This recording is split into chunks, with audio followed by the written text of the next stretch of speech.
Yo. So I came to realize, like, I'm this type of person where I just read books until I'm done reading it, right? For the time period. Then I come back, I read the last chapter, and then I come back. Or I restart the whole book and read it all the way through, maybe. Or I do the same thing again, maybe. I don't know. But I'm reading this book. This book I restarted. It's called Beyond Good and Evil by Friedrich Nietzsche. Whatever. This is my cousin's book. He said he had a paper on it or whatever. When he was younger, I was at my auntie house, and I saw it on the book bowl, whatever. Anyways, too much information. I'm reading it, and me reading this, it make me feel slow as hell. Cause how it's saying it's like how I be talking to other people. Cause it's like everything's said in code. It's like I don't be trying to do that, but that's just how it come out. And now me reading it, and this is what somebody's doing. It's like, oh, your code is different from my code. Is your culture, language culture, is different from my language culture. And that's what I've been learning. We all have different cultures, and how we express ourselves is our way of life. Culture, the way of life. So we all have a certain language in how we communicate with each other.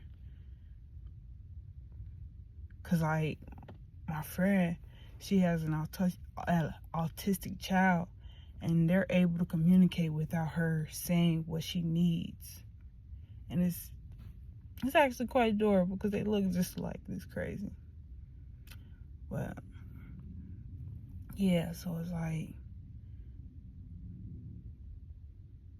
I don't know why I just brought that up. Anyways, getting back to the book. The first sentence in part 1, it says, the will to truth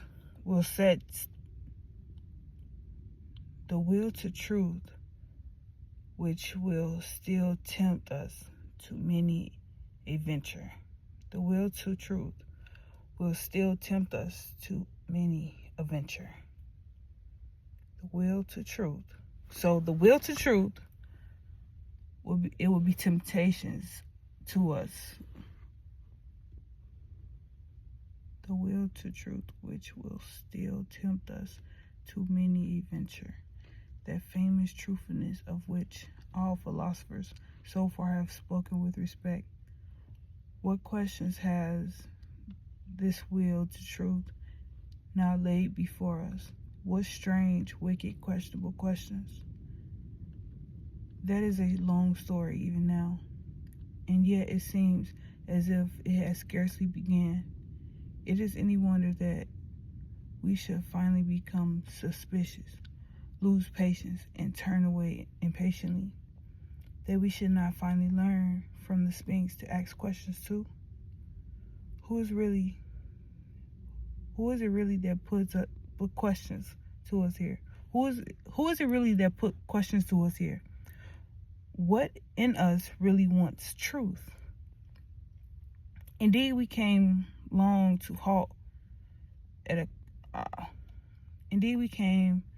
to a long halt at the question about cause of this will, until we finally came to a complete stop before a still more basic question. We asked about value of this will. Suppose we want truth, why not rather untruth and uncertainty, even ignorance? Let me read that again. Indeed, we came to a long halt at the question about the cause of this will, until we finally came into a complete stop before a still more basic question. We asked about the value of this will. Suppose we want truth, why not rather untruth and uncertainty, even ignorance? We asked about the value of this will. Suppose we want truth, why not rather truth? Why not rather untruth?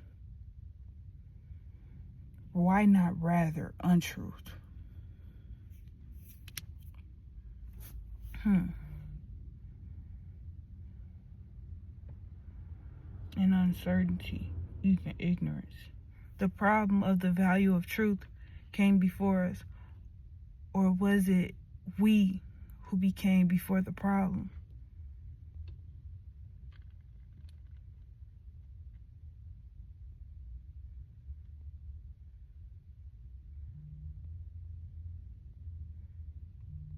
How could anything originate out of its opposite? Truth out of terror, will to truth, out of will to deception. Or selfless deeds out of selfishness. Or the pure and sunlight glaze at the sage out of lust.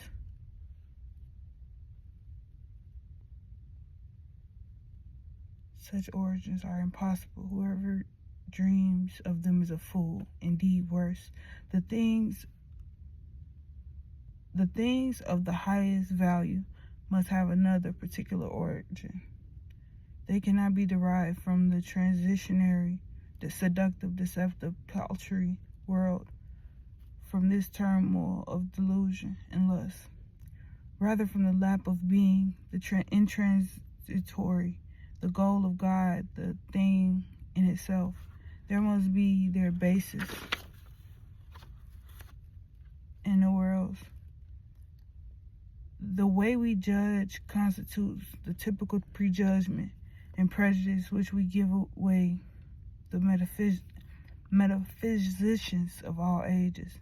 The way we judge constitutes the typical prejudgment and prejudice which give away the metaphysicians of all ages. This kind of valuation looms in the background of all their logical procedures. It is on account of this faith that we trouble ourselves. It is on account of this faith that they trouble themselves about knowledge, about something that is finally baptized solemnly as the truth. The fundamental faith in the metaphysicians, is the faith in opposite values. The fundamental faith of the metaphysicians is the faith in opposite values. It's not even occurred to the most cautious among them that one might have a doubt right there at the threshold where there is solemnly most necessary, even if they vow to themselves. Okay, so this is what I'm saying with it's making me feel stupid because I don't know what the fuck is he talking about. Because I get it, it be parts where I understand, but it make me feel crazy.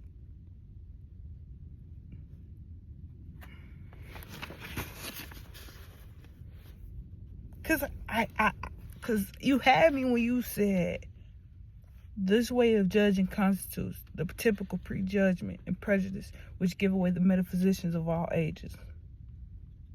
This kind of valuation looms in the background of all their logical procedures. It is on account of this faith that they trouble themselves about knowledge, about something that is finally baptized solemnly as the truth. The fundamental faith of metaphysicians is the faith in opposite values.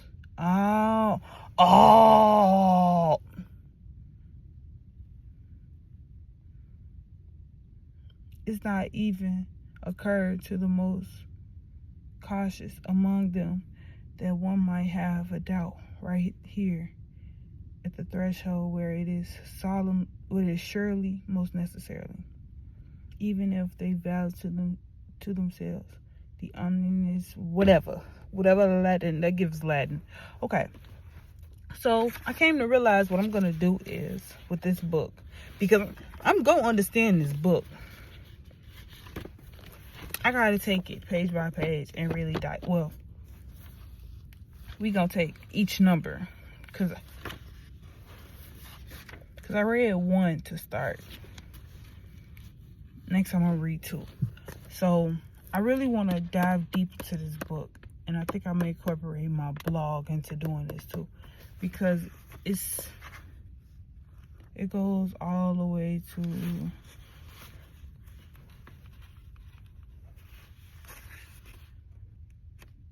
$296. So that'll be a journey. Prelude to a philosophy of future. Philosophy of the future. That's gonna be after I finish this, that's gonna be the next book, Philosophy of the Future. I would love to be a philosophist. Philanthropist and a philosophist. Ha! Yeah.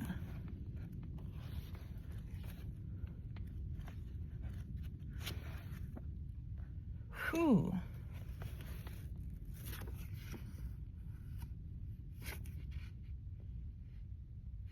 Where will you spend eternity?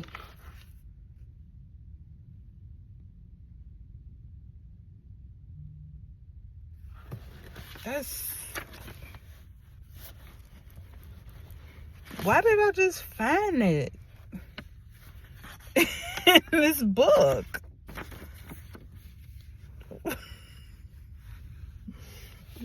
And then my phone buzzed when I read it. Like, ew.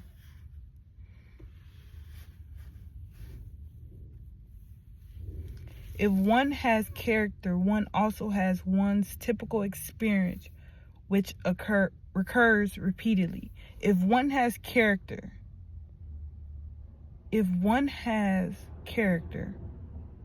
one also has one's typical experience, which reoccurs repeatedly.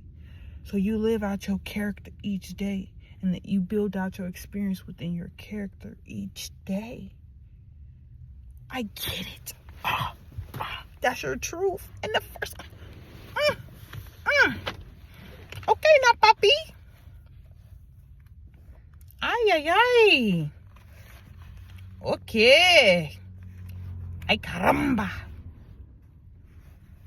In revenge and in love, woman is more barbarous than men.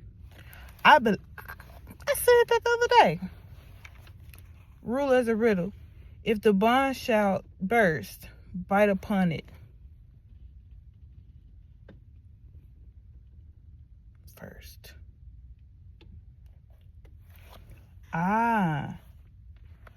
All credibility, all good conscience, all evidence of truth come only from the senses.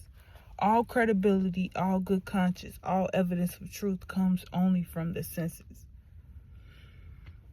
Ooh, okay. It's all making sense to me now. Let me know something now. Friedrich Nietzsche. Frederick Nietzsche.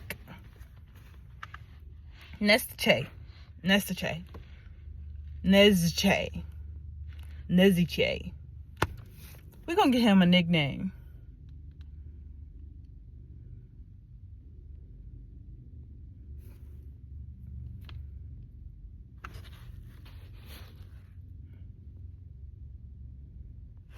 Fried Rich Nezzy. Fried Rich Nezzy. That's his rapper name.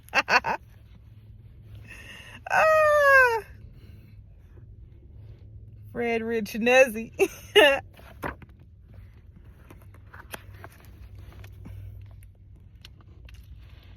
Our vanity desires that what we do best should be considered what is hardest for us concerning the origin of a mortality.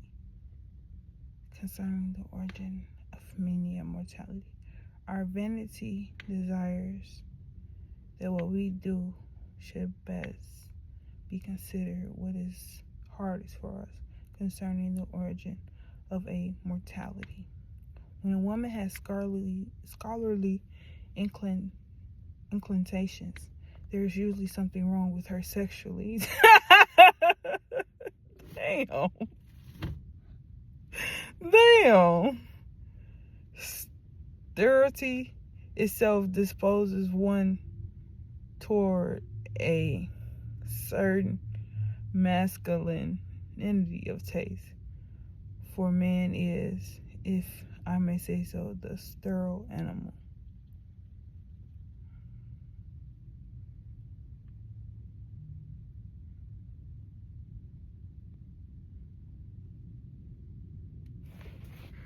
I need to know what that word means.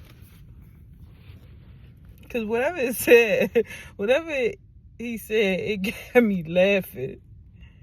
And I want to know what this means. Because if it would be what I think it means, like using context clues, it's like saying girls go to Jupiter and get more. No, yeah, girls go to Jupiter and get more stupid. Boys go to school to look more cool. Whatever. I don't know how that fuck shit go. I'm grown.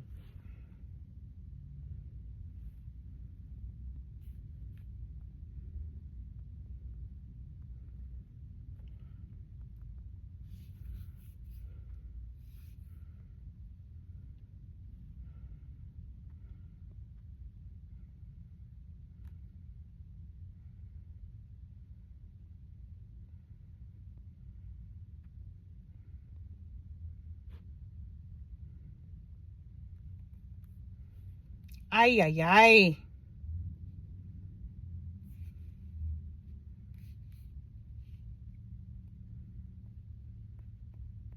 Ay, caramba.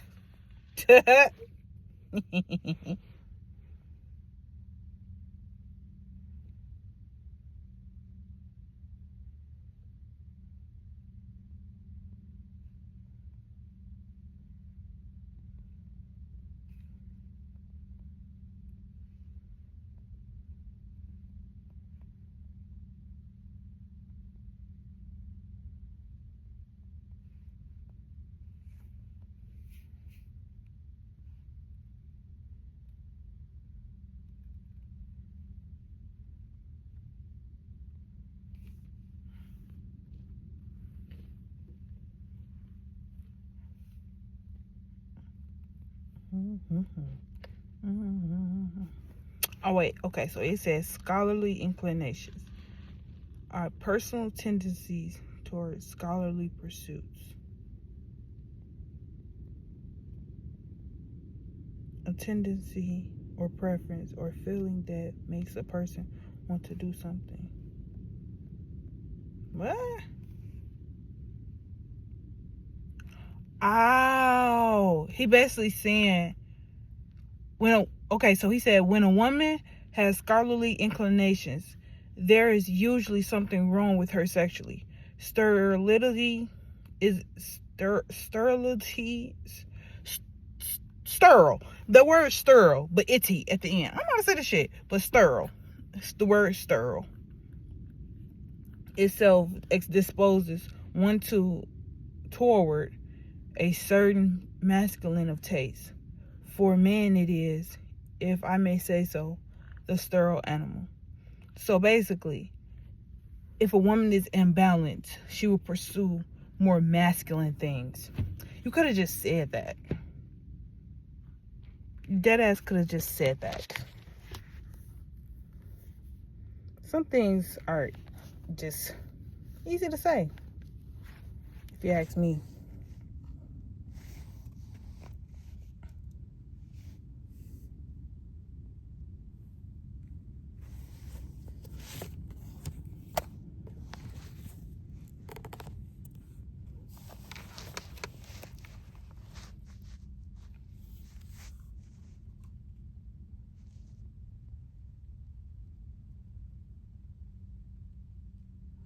The abdomen is the reason why man does not easily take himself for a god.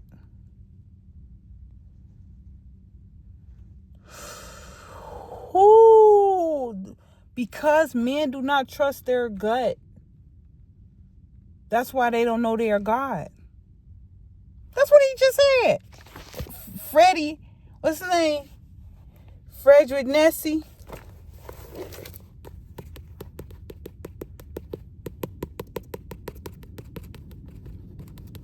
My man's Frederick Nessie. I'm done. This is Beyond Good and Evil. This name of the book.